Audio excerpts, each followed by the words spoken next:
now, money anything. Hey, ooh, got the foot on the gas, pedal to the metal when I'm getting to the back. Hey, got the foot on the gas, pedal to the metal when the lane moving fast. Hey, hey, let them all cross. If they hate, then let them hate and make a bigger boss. Hey.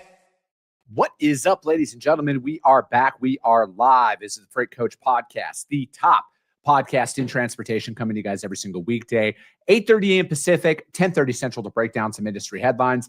But most importantly, you guys, provide some actual insight into what you can do with all of this information. If this is your first time tuning in, welcome. This is the real side of freight, ladies and gentlemen. And I say that before every single show. And what I mean by that is I only speak with transportation professionals, because at the end of the day, I want to talk to the right individuals who have done what you're looking to do or who are currently doing what you're trying to achieve. So you can take that information, apply it, utilize it, and see a meaningful difference in your business and your life. Happy Thursday, everybody. I got a couple of very special guests for you guys here today. We're going to be talking about something we're all very passionate about, and that's training and development. We work with the new broker success program with the TIA, and we're going to be talking about that continuous development. So I got my man, Ben Kowalski and Nate Cross, back on the show to break it down. Fellas, thank you so much for taking the time to join me today. Good to be back with you, man. Yeah, pleasure. Dude, anytime the Bills Mafia gets on the show, I just had, gosh dang it, I'm drawing a blank. Hold on 2 seconds. Greg Finnerty on the show. I don't know if you're familiar. Oh, yeah. I ran into him at a golf tournament over the summer. He's like, hey, Nate, you're Nate, right? And like, he just knew me from Freight 360, and he's literally like right here in my backyard in Buffalo. So got to chat with him for a few minutes. Yeah. Dude, I love having Greg on. Like, he is the epitome of the Bills fan. It's like everything. And I just told him, I'm like, dude, I just want to go to a game just to like experience it, right? Because like I've noticed it's kind of like everybody's welcome there, right? It doesn't matter if you're an opposing fan. Like, you guys just want to party and see the Bills win, and it doesn't matter who's there. Yeah. It could be a good team or bad team. And like, yeah, there's going to be some shit talking for sure. Yeah. But like, yeah, it's always a good time. No, I love it. So, dude, what's going on out there? How is, because we're in the middle of the fourth group of new brokers that we've worked with this year. And, I always love, training and development to me it's like a passion, because I like seeing it like click for people. Right. And we're actually in the process. We just had somebody start with us here this week, and, she's coming in for business development purposes and everything. And I love bringing that, like, kind of like crossing those hurdles of going from not understanding the industry and having all those questions to like the actual deployment and seeing it kind of go out there. So what's it been like? What are you guys seeing out there from like a training perspective? What are some of those things that you think people are still missing to this day? Well, I'll tell you, the timing of this is great, because Ben and I just did a session yesterday with the current cohort, and like one of the guys in the class, like right before we got on, he emailed us and was like, hey, just wanted to let you know, like, I just dispatched my first truck to pick up my first shipment. And we had talked to him. I talked to him in between sessions and over the last couple of weeks, trying to kind of talk him through pricing and, different things he could do.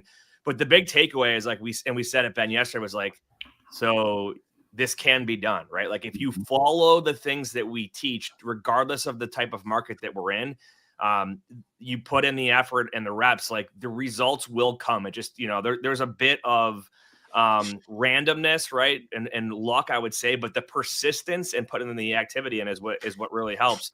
I will tell you, I think the people that have struggled, they're, a lot of the people we talk to, they're where they're at in their journey is like, they're like, I'm brand new, haven't done anything yet. Right. And we do like a prospecting or a lead gen session, and like you come back the next week and they still haven't done anything. So I think it's just taking action. Ben, I don't know what your perspective would be, but that's kind of what we see every time we do one of these courses. I definitely agree. And it's funny because, like, I always picture, there's a line. Do you remember this movie? It's probably like 10 years ago, War Dogs. Do you guys remember that movie? And there's a line movie where they're both sitting at that, like, a hot dog stand, and one of them's pitching, I think it's Jonah Hill's character's pitching the other guy on, like, why they should go into the business of, like, working with the government and selling arms, right? It doesn't really matter what it was, right? But the one guy goes, wait a minute, You think two guys are going to compete with these huge companies for trillions of dollars in this industry that like, he's like, I don't know anything about. And then Jonah Hill's response is like, dude, do you know how big that pie is? That pie is so big. Like, we don't need the whole pie. We don't need half of it. We don't even need a slice. We need like a crumb. And he's like, if we can get a crumb, we can build a business. And I saw that right when I was starting around in this industry, give or take. And I just remember, I'm like, that is the same thing as our industry, right? Like, it's roughly 800 billion to $1 trillion a year gets spent moving things around the country. And a one-person brokerage has every bit of the same advantages as a big one in some cases. And sometimes, in some cases, even more, right? And it's like, whether the market's going up or down, if you put the activity in, and more importantly, put it in consistently, I've genuinely never come across anybody that hasn't found success in the industry if they do the things that we all three of us talk about for years in that class and on our shows. We had a guy, Ben, you and I, that we had talked with years ago when he was debating first starting off. And we did some coaching and mentorship with him over the years. And eventually kind of, you know, he'll check in from time to time, but he went from absolutely no experience to building a $20 million a year brokerage just from knowing the people, right? Knowing the people that he could ask the questions to and putting in the activity. Like, that was it. So I think that, you know, that's kind of like the two parts that you need is, you know, anybody that's, you know, not afraid to pick up the phone can put the activity in, but if they don't know what they don't know and they don't have someone to ask questions or bounce ideas off of, you know, they're just kind of going into it blind. So I think that's where I love the concept of coaching and consulting, whether it's through like TIA or if it's a one-on-one. You know, even to this day, like Ben, you and I, like, we have people that we go to for, you know, outside perspective and advice. We obviously have each other, which is great, but still, like, there's people that I go to all the time and I'm like, hey, he's been doing this longer than me. I'm going to ask him this question because I don't know everything. Right. And he doesn't either, but he knows more than I do.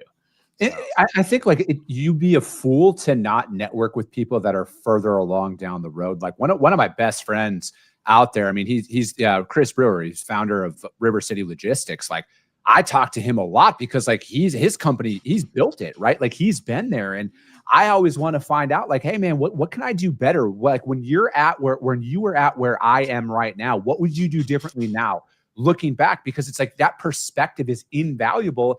And if that can save you time, I mean, and money and mistakes, like, dude, it's just something that I think a lot of people overlook. And, you know, when it comes down to training and development, for example, like, I will always focus on the fundamentals because that's all I've ever been able to do that's like gained results, right? Like, I think that people want to sidestep doing the actual work that's required. And, you know, for me, it's like, I think people go too much too soon. And then they burn themselves out too quick, where for me, it's like, I like repeatable, scalable tasks, right? Like, that's why I always talk about just add 5 initiative for cold calling, right? If you've never cold called in your life before, start with just making 20 calls in a day and then build up from there. It's more important that you hit those daily numbers repeatedly throughout time than it is to just do 100 in a day and then stop for 3 days and then try and do it again. Because you got to show up and put in the work, and it takes a lot longer than you want.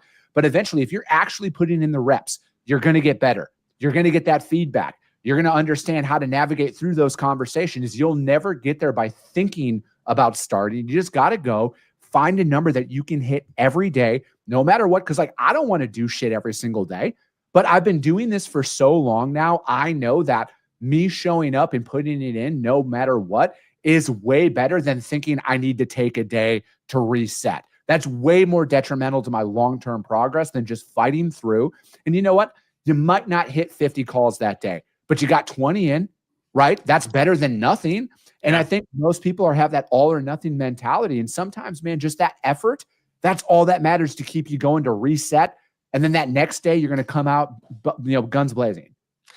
Yeah, you know, one of the things that we, like, Ben and I personally have always leaned in on when it comes to the cold calling early on is like those first, I'll just say like the first 500 or 1,000 calls you make, right? Like, it's not about you trying to land a customer in those calls as much as it's about you being able to figure out the best way for you to make those calls, right? You find your voice, you kind of get a feel for what you're most comfortable with as far as opening and like the questions to ask. And you start to hear the common objections and you start to realize who's on the other line of who's the one picking up the phone when I make these calls. So it's really about putting, like you said, if you do only 20 calls, that's 20 more reps you've got in that skill set versus if you do absolutely zero, right? You get people that they'll spend months I just got to find the best leads and then I'll make the calls. And it's like, you can find the greatest leads in the world, but you make that first cold call, you're going to suck at it because you have no idea, no experience, right? You just got to put those reps in, and over time you will eventually get very comfortable. It's like, people that do that podcast, right? The first time you ever do a podcast, you probably are super nervous and you have no idea. You go through and you do it like Chris, you do it every single day, right? It's second nature to you now. The same concept applies with cold calling shippers. It's that simple. Well, and it's funny, right? Because I think everything both of you just said, I agree with, right? And the thing I also want to add, and you both alluded to this, right? But I think is almost as, if not more important, is when you do it every day, right? You build the habit and it doesn't seem like work, right? And it's funny because in the Tim Ferriss episode this week, he was using this to talk about exercise. And he goes, people always go, I don't have enough time to start, or I got to find the perfect routine. And he used an example. I forget who the person was, but he's like, can you do one push-up before you go to bed? And the guy's basically like, well, yeah, I can do that. He's like, just start there. Just do one a day. Don't even think about doing more at any point in time. Just do one before you go to bed. He's like, that guy 6 months later was doing 50 push-ups before he went to sleep, and then also started running in the morning, right? The thing you've got to do is, if you eliminate the emotional stress of, I'm so worried, I don't want to do this, I'll do it tomorrow. Just to your point, Chris, I'll even say this sometimes where I'm like, if you haven't made any, make one today. Just make one. If you can make one, do that for a week. And then next week, see if you can make two. Just set the bar low enough that you absolutely are tripping over it, but you're getting into the routine and getting used to doing that every day. And honestly, most people will just start naturally, oh, that wasn't that bad, I'll just do another one. Oh, that wasn't that bad, I'll just do another one.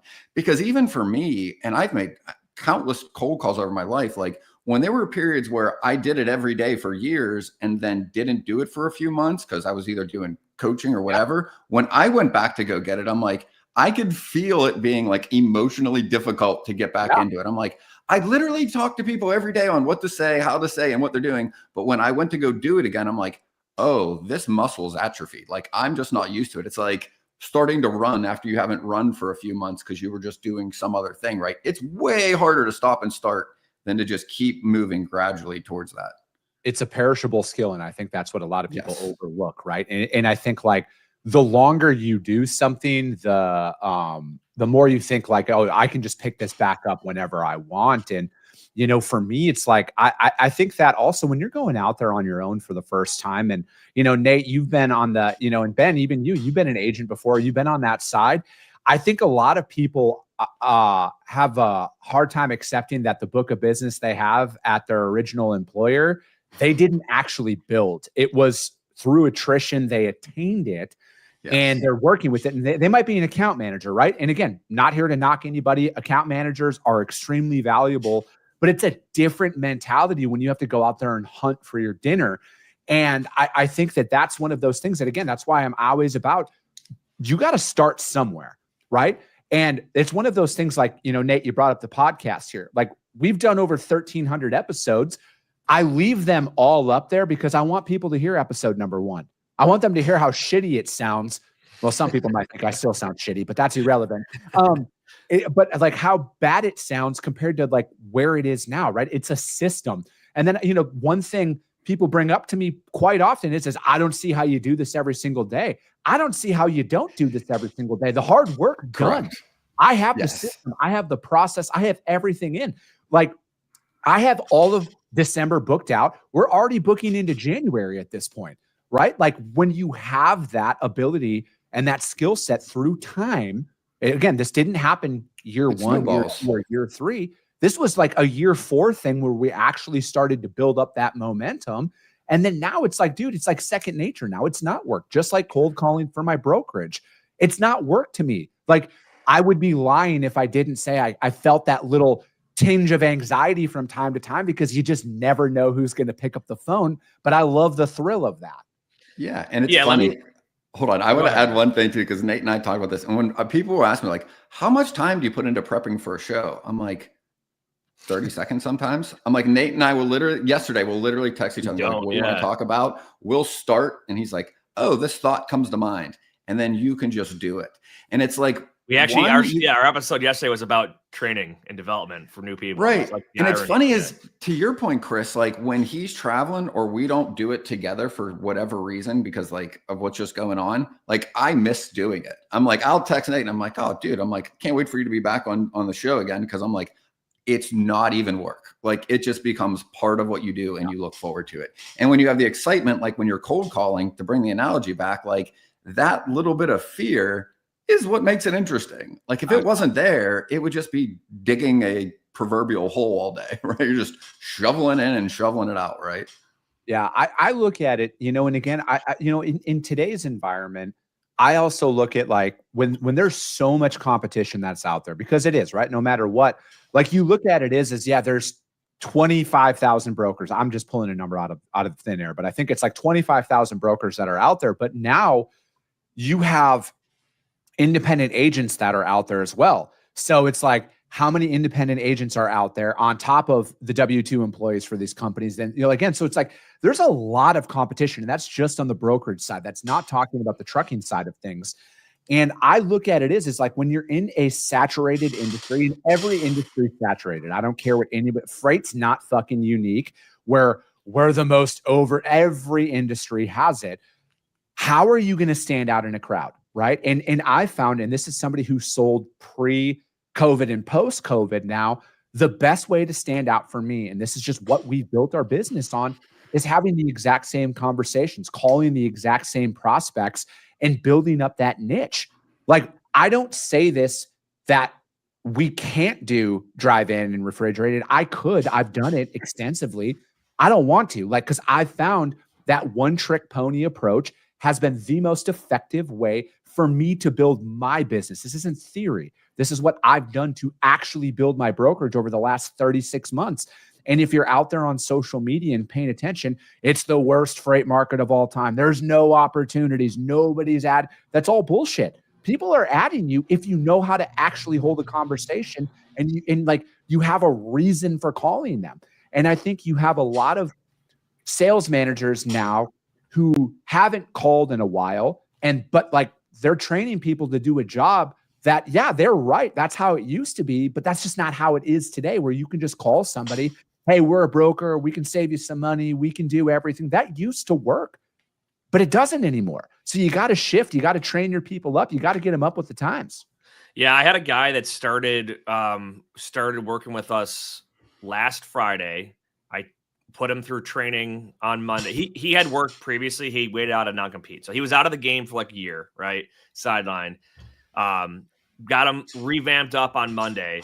His first load delivered this week, like today. Oh, like yeah. He just put in the calls and this does work. Like, obviously, he had the background and the experience, but he knew this is what worked before and it's going to work again now. So he got right into it, made the calls, and boom, got his first customer set up, got the first load posted and booked, and boom, delivered. Like this is not, like you said, it's not theory. This is like the actual real world here. So I think what you see more times than not, you guys, and I'd love to get your take on it, is I think it's just a lot of people who aren't actually doing the work, and they've formulated a reason why they can't, and I know I did that for the majority of my life, right? Like I had a bunch of fucking excuses out there, like, oh, it's not going to work, it's this and that, it's everything under the sun.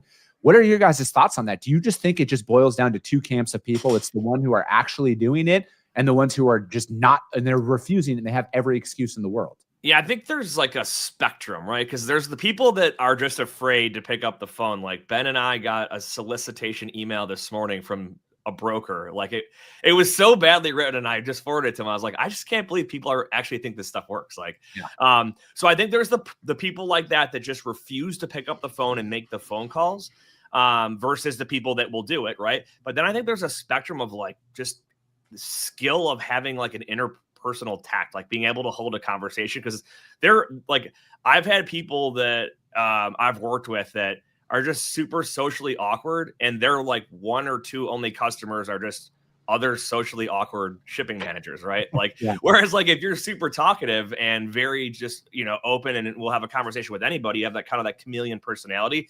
I think they have a better shot at building a book of business easier than someone who, doesn't have those strong points in just being able to communicate effectively and with anybody. I think there's definitely a spectrum of those people that are trying, but yeah, there is the other camp of like, they just won't, they're for whatever reason, they just won't pick up the phone and make the calls.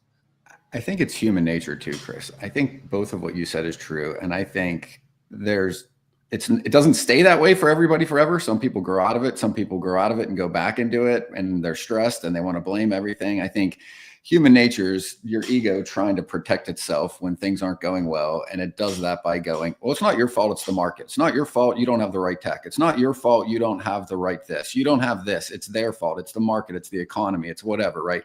But at the end of the day, right, if you can direct that energy and fear and use it to push you forward to make the next phone call, all that stuff becomes an advantage. And it just hinges on, are you going to blame anyone else or are you going to take responsibility? Because every time you blame something else, it makes you feel better right now, but you also lose the ability to change it. Because if it actually is the economy and I'm right, I can't do anything about it anyway. So then what do I do, right? So even at the very least, if it is my fault, I have the ability to change what I'm doing to see if I can improve on it, right?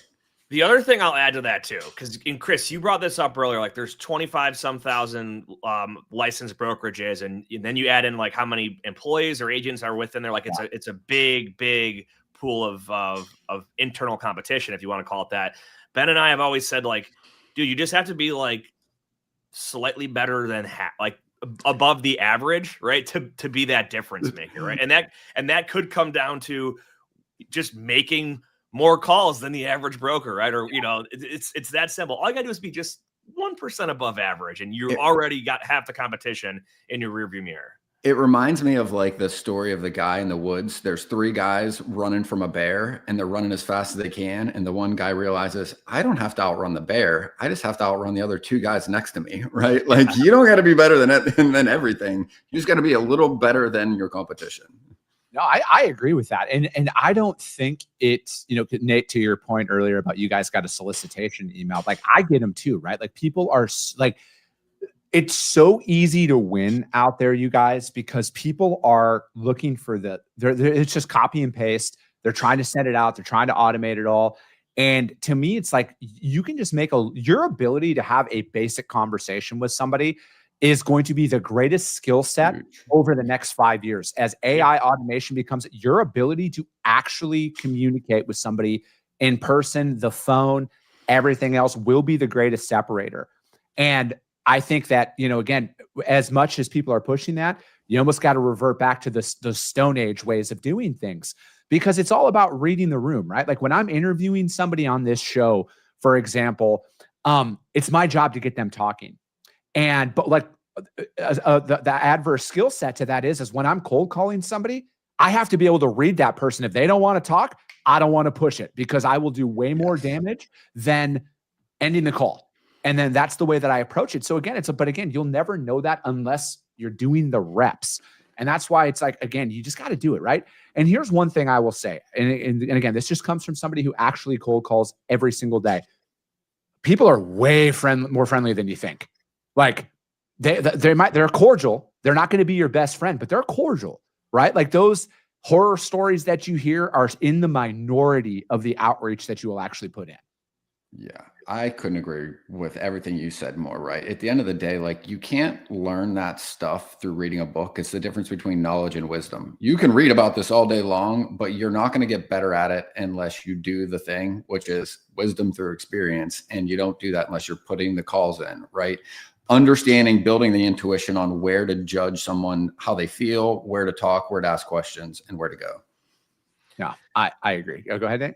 I want to hit on the AI thing really quick here too. Like you mentioned, like people do business with those that they know, like, and trust. And I don't know about you guys, but every time I've talked to ChatGPT, I don't feel like I know, like, and trust ChatGPT. Like I know how to use it to get certain answers, but like I had a guy that came to me and he's like, hey, I'm trying to grow from this level to this level. What do you think I should do? I found this, I can pay this company and they're going to do all this AI stuff for me to get me all these warm conversations. And I was like, hell no. I was like, I don't want my name and reputation affiliated whatsoever with a startup AI voice company, because then like they might tarnish your relationship with a potentially great shipper down the road. So I 100% back up your opinion on that, with your ability to have a conversation is going to be your best separator in the next 5 years. That's huge.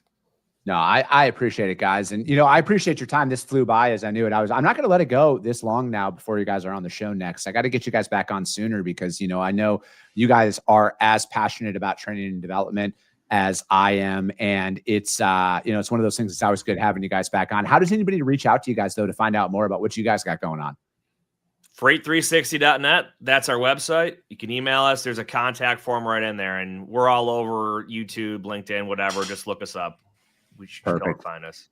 Ben, Nate, thank you so much. If you guys can't find them out there at all, hit me up. I will gladly put you guys in contact with them. I highly recommend you guys check out their podcast as well. You guys, they put out a lot of great content. And again, they're actually in the industry doing the job that they're talking about, right? There's no theory with any of their stuff. But that is going to be it, ladies and gentlemen. As always, if you got value in what you heard and you're not subscribed, subscribe to the show, you guys. And if you're feeling ambitious, rank it on iTunes and Spotify, because if you see value, your network's going to see it as well.